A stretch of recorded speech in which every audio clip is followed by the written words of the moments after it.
Next speaker is Shirley Lewandowski, followed by John Cameron.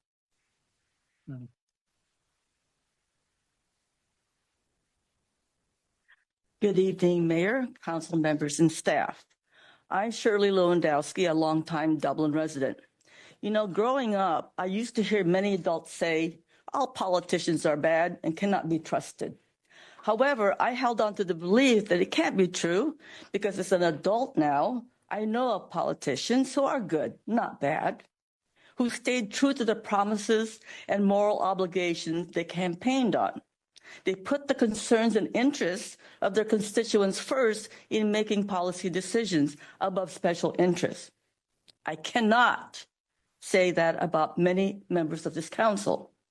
I fully agree with the Dublin residents who already spoke about their concerns, grievances, and anger on Measure II that 3 of you approved and voted to put on the ballot.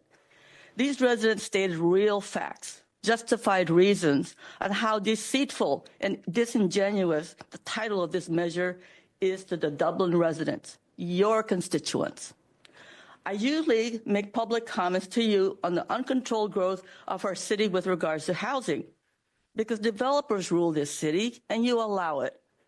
The latest report on the financing behind the campaign on Yes on II says it's collected $122,500, all from developer interest. Yet Measure II flyers say there will be no housing development on Measure II roadway beyond Dublin's urban limit line.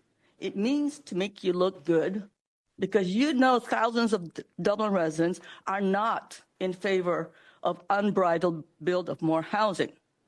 However, do you know what the truth is? What you're not telling Dublin residents before we vote? Under the land use ordinances established by both Dublin and Livermore called the Airport Protection Area, the proposed roadway behind Dublin's urban limit line is prohibited.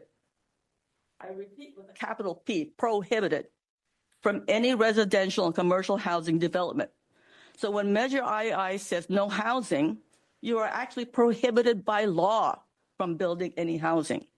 That's not a good optic for you guys. So let's get real, council. Stop with the deceptive title of Measure II. Stop with the flowery and fluff misinformation of Measure JJ.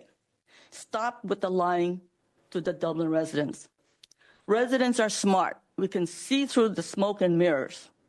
At a time when we need real, transparent, and honest leadership, only one of you is really trying. But the rest of you have not exhibited that, and apparently it's not in your DNA to do so. I will not be giving you the authority to take my vote on what happens to our city.